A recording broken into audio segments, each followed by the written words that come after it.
వారాహి అమ్మవారిని ఇంట్లో పూజించవచ్చా లేదా? జగన్మాత యొక్క 7 శక్తి రూపాల్లో ఒకరే వారాహి.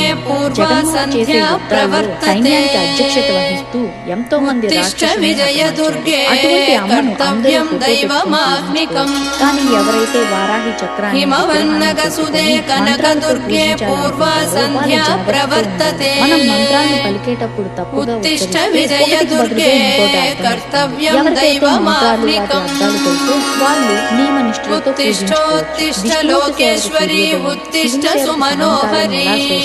ఈ వారాహి అమ్మవారి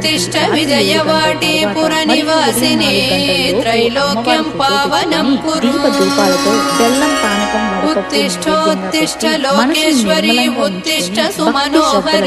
అమ్మ అని పిలిస్తే చాలు మన జీవితంలో ఉన్న సమస్యలు ధర్మబద్ధమైన